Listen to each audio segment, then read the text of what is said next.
واللہ الذی لا الہ الا هو الملک القدوس السلام المؤمن المہیمن العزیز الجبار المتکبر سبحان اللہ عما یشرکون واللہ الخالق البارئ المصور له الاسماء الحسنى یسبح له ما فی السماوات والارض وهو العزیز الحکیم صدق اللہ العظیم۔ سب سے پہلے تمام بچوں کا، آپ سب میرے بچے چھوٹے بھائی ہیں، آپ کا بہت بہت شکریہ۔ برار آپ کا اور تمام دوستوں کا، مہربان صاحب آپ کا، اخنزادہ صاحب آپ نے گفتگو فرمائی، آپ کا ISF کے صدر صاحب کا، کامران بھائی کا، آپ سب کا بہت شکریہ۔ اور ابھی جب آپ کے اس پروگرام میں آ رہا تھا تو ماشاءاللہ نوجوان آ رہے تھے، کچھ اپنے ہاسٹلز کی طرف جا رہے تھے، ہاتھوں میں چھولے وغیرہ انہیں اٹھائے ہوئے تھے، تو مجھے اپنا اسٹوڈنٹ لائف یاد آیا، اور یہاں آ کے آپ کو وہی فیلنگ ہوتی ہے، اور آپ یو فیل ینگ، آپ کو فیل ہوتا ہے کہ جیسے آپ کل ہی یونیورسٹی سے فارغ ہوئے ہیں۔ لیکن اگر میں پیچھے مڑ کے دیکھوں تو شاید ایک دہائی سے، بلکہ واقعی ایک دہائی سے زیادہ ہو گیا ہے کہ میں یونیورسٹی کی دنیا سے باہر ہوں اور عمل کی دنیا میں ہوں۔ بلکہ میں جب یونیورسٹی کی دنیا میں تھا، جب میں لا کر رہا تھا، تب بھی ایک پریکٹیکل لائف میں ایک طرح سے میں تھا۔ پہلی بات میری آپ سے ریکویسٹ ہے، آپ سب یہاں پہ ہیں، آپ سب سے ہمارے لیڈر عمران خان صاحب کی، لیکن اس سے زیادہ آپ کے والدین، آپ کے گھر اور آپ کی اس مملکت کی آپ سے توقعات ہیں، آپ سے کچھ امیدیں ہیں۔ یہ دوستیاں بڑی پیاری ہیں، یہ تعلق بڑا مزیدار ہے جو یہاں آپ کا ہوتا ہے، اور یہ سچا ایک محبت کا ایک تعلق ہوتا ہے جس میں کوئی دنیاوی کوئی اس میں ایسپیکٹ نہیں ہوتا۔ آپ نے ایک دوسرے سے کوئی فائدہ نہیں لینا، آپ کی محبت، آپ کی دوستی جو ہے یہ پیور ہے، کیونکہ آپ اس اسٹوڈنٹس ہیں، زیادہ سے زیادہ کسی شخص سے کسی بات پہ کوئی چھوٹی موٹی ناراضگی ہوگی، ادروائز یہ آپ کی زندگی کا ایک بہت پیارا اور بہت پیور ٹائم ہے جو گزر رہا ہے۔ اس کے بعد جب آپ پریکٹیکل لائف میں آئیں گے، آپ کو انسان کی فطری جبلتوں کا سامنا ہوگا، جہاں آپ کے خلاف کوئی سازش ہوگی، کسی مشکل کے خلاف آپ نبرد آزما ہوں گے۔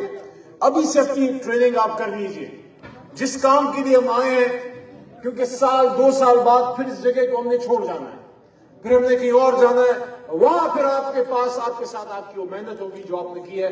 میں دل سے یہ کہتا ہوں کہ آپ کی جو پولیٹیکل سٹرگل ہے، جو انصاف فیڈریشن کے بچے یہاں ہیں، یا اور بھی جو پالیٹکس سے زیادہ ڈائریکٹلی ٹچ نہیں ہے لیکن اسٹوڈنٹس ہیں، دوستوں کے تعلق میں یہاں آئے ہیں، آپ سب سے میری ایک درخواست ہے، جو قائد اعظم محمد علی جناح نے 1948 میں ہمارے پشاور کے اس وقت اسلامیہ کالج اور آج کے اسلامیہ یونیورسٹی کے اسٹوڈنٹس کو سپیچ کرتے ہوئے کی تھی، خدا را اس کو اپنی زندگی کا موٹو ضرور بنائیے۔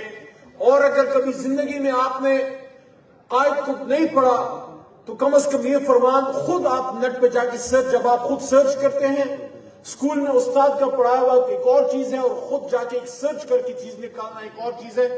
آپ کو اس آدمی کی گریٹنس کا آئیڈیا ہوگا قائد اعظم کا، جس میں انہوں نے آپ پہ ذمہ داری ڈالی تھی کہ آپ کی سب سے پہلی جو آپ کی رسپانسبلٹی ہے وہ آپ کے گھر کے ساتھ ہے، اپنے ملک کے ساتھ ہے۔ اس میں یہ بھی کہا تھا، بہت خوبصورت سپیچ ہے، اس میں یہ بھی انہوں نے کہا تھا کہ آپ کی جو حکومت ہوتی ہے، آپ کا جو ملک ہے، یہ آپ کے ایک باغ کی طرح ہے۔ These were exactly his words. It's like your garden. تو انہوں نے کہا کہ آپ اس میں مثبت تنقید کیجئے لیکن اپنے ملک کا خیال کیجئے، اپنے ملک کا خیال رکھیے۔ آج آپ کے ساتھ اس ملاقات سے چند گھنٹے پہلے میں پارلیمنٹ ہاؤس میں جمعے کی نماز پڑھ رہا تھا، اور وہاں ہمارے ایک ایڈیشنل سیکرٹری صاحب ریٹائر ہو رہے تھے، ان سے میری ملاقات ہوئی، میں نہیں جانتا تھا، تو انہوں نے بتایا کہ 2 دن بعد میری ریٹائرمنٹ ہے، اور آج چونکہ آخری ورکنگ ڈے ہے میرا، ایک لحاظ سے آخری میرا دن ہے، تو میں جب سوچوں ایک طرف ایک شخص 60 سال کا ہو گیا ہے تقریباً، وہ ریٹائر ہو رہا ہے، دوسری طرف بچے 20 22 25 سال کے، 30 سال کے اندر ہے سارے کے سارے، 20 22 18 19 سال کے ہیں، تو آپ کی ایک نئی زندگی شروع ہو رہی ہے۔ ان کو میں نے ایک بات کی، اس 60 سالہ بزرگ کو میں آپ کو کرنا چاہتا ہوں۔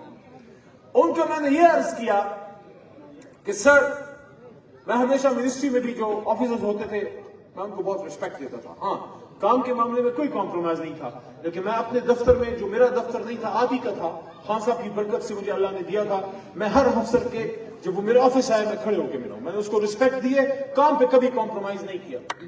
تو میں نے ان کو ایک عرض کیا کہ سر کتنے سال ہو گئے سروس میں، اس پہ غور کیجئے گا، یہ ایک مقصد کے لیے بات کر رہا ہوں.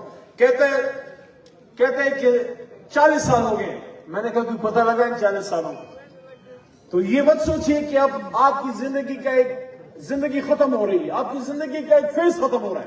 آپ ریٹائر ہو رہے ہیں، عزت سے گھر جا رہے ہیں، اب ایک اور زندگی آپ کے انتظار میں ہے. آپ پازیٹیو رہیے، آپ مثبت رہیے. اس زندگی میں بھی اپنے رب سے دعا کیجئے کہ اللہ میرے سے سب سے پہلے اسلام اور پھر میرے پاک وطن پاکستان کی خدمت کا کام لے. آپ کو یہ کہنا چاہتا ہوں، جس طرح اس آدمی کا ایک فیز تھا، میری بھی زندگی میں کچھ فیز گزرے. ایک فیز وہ تھا کہ جب میں 6/8 یا 8/10 کی کال کوٹری میں ڈیتھ سیل میں بند تھا اور مجھے یہ نہیں پتا تھا میرے ساتھ اگلے لمحے یا اگلے دن یا آج رات کو کیا کرنے لگے ہیں. اس وقت بھی ایک ہستی مجھے اسٹرنگتھ دیتی تھی اور وہ یہ تھی کہ یا اللہ مجھے استقامت دینا کہ جس مقصد پر میں عمران خان کے ساتھ کھڑا ہوں، کم از کم کل کو کوئی میرے خاندان کو، میری ماں کو، میرے چچا کو، میرے کسی دوست کو، میرے کزن کو، میری پارٹی کو کوئی یہ نہ کہے، اور خاص کر میرے لیڈر کو یہ نہ کہے کہ یہ گیا، وہ آخری رات کو کھڑا رہنے والا جو بڑی بڑی باتیں کر رہا تھا وہ بھی گیا. تو یا اللہ میری لاج رکھنا. ہمیشہ اپنے رب سے مانگیے، اپنی پڑھائی میں مانگیے، زندگی کے ہر امتحان میں مانگیے. اللہ ہیلپ کرتا ہے، ایسی ہیلپ کرتا ہے کہ انشاءاللہ آپ یاد رکھیں گے. اور یہی عمران خان صاحب کا بھی میسج ہے اور یہی ہمارا دین بھی ہمیں سکھاتا ہے کہ ہم نے ہر حال میں اپنے آپ کو مضبوط رکھنا ہے. اور جس اسٹرگل میں ہم آگے جا رہے ہیں، جس فیز میں آگے جا رہے ہیں، اس میں آپ نے احتیاط کے ساتھ اپنا رول ادا کرنا ہے. آپ کے جتنے دوست ہیں باپ پشاور میں ہیں، ضرور رابطہ کیجئے. پرسوں انشاءاللہ خان کے حکم پہ کل ہماری ملاقات تھی خان صاحب سے، تو خان صاحب نے حکم دیا ہے کہ آپ پشاور میں ایک بڑی ریلی اور جلسے وغیرہ کا اہتمام کیجئے تاکہ ایک میسج جائے جوڈیشری کو، عدلیہ کو، محترم جج صاحبان کو کہ آپ اکیلے نہیں ہیں. ایک شخص، آپ اس کو غور کیجئے، آپ اسے بہت سے لوگ لا کریں گے، کوئی جج بنے گا. ایک شخص ہے جو ایمانداری سے اپنی ڈیوٹی کر رہا ہے، اپنے ملک، اپنے ریاست کے لیے کر رہا ہے. ریاست کے کوئی اور شخص جو اسی ریاست کی تنخواہ لیتا ہے، کیا اس کو یہ حق حاصل ہے کہ اس کو ابیوز کرے، اس کو تھریٹن کرے، اس کو کسی اس کام پہ مجبور کرے جو اس کو آئین اجازت نہیں دیتا؟ تو ایسے شخص کے ساتھ ہم نے پھر کھڑا ہونا ہے. یہ ملک ہمارا ملک ہے، آپ میں ہم سب ریاست ہیں. ریاستی ادارے، جوڈیشری، پارلیمنٹ، سب لوگ، اسٹوڈنٹ، ٹیچرز، یہ سب ریاست کا حصہ ہیں. کوئی یہ نہ سمجھے کیونکہ ایک ادارہ ریاست نہیں ہے، آپ میں ہم سب ریاست ہیں. ہم نے اس ریاست کو مضبوط کرنا ہے کیونکہ جس ماں سے ہم چلے ہیں اس نے اس ریاست کے پیٹ میں یہاں دفن ہونا ہے. جب وہ نہیں رہے گی یہ ملک پھر بھی رہے گا اور ہم پہ ان بچوں کا حق ہے. تو اس بات پہ اتفاق کرتے ہیں، دعا کریں گے. میں چاہتا ہوں تھوڑی سی تلاوت کر کے دعا ہم کریں خان کی رہائی کے لیے، خان صاحب کی، شاہ محمود قریشی صاحب کی، اور جتنے بھی مظلوم اسیران ہیں. میں نے جیل میں جو وقت گزارا، بیسٹ وکیل مجھے کبھی پتہ نہیں لگا کیونکہ عدالت میں جا کے پھر واپس آ جاتے تھے چیمبر میں یا گھر یا آفس، تو اندر جا کے احساس ہوا کہ آدھا سے زیادہ جیل بے گناہ پڑا ہوا ہے. آپ میں سے جو بھی کبھی لا کرے، میری ریکویسٹ ہوگی جیل میں آپ پاپر کیسز کیجئے، ان لوگوں کے لیے لڑائی لڑیے جو بیچارے معمولی جرموں میں ہیں. لیکن ملک نہیں توڑا انہوں نے، ملک کو خراب نہیں کیا. کوئی غلطی تھوڑی بہت کی ہوگی یا جس کے پاس پیسے نہیں ہیں، جس میں غلط کیسز ہیں، اس میں آپ ان کی ہیلپ کیجئے.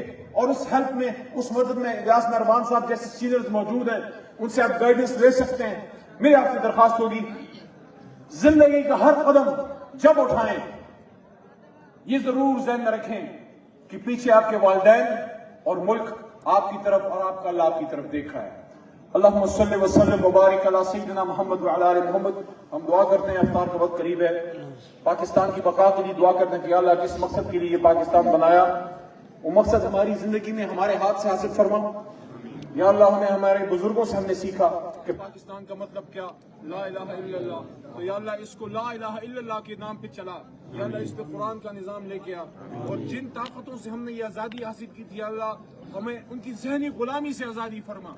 اور یا اللہ اس ملک کو ملک بنا جس سے ہم عالم اسلام کا دفاع کر سکیں.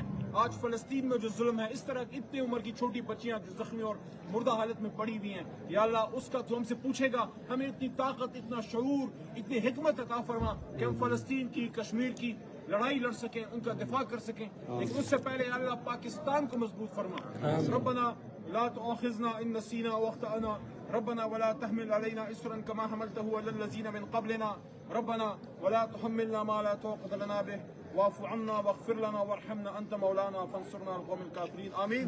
پاکستان زندہ باد، زندہ باد، زندہ باد.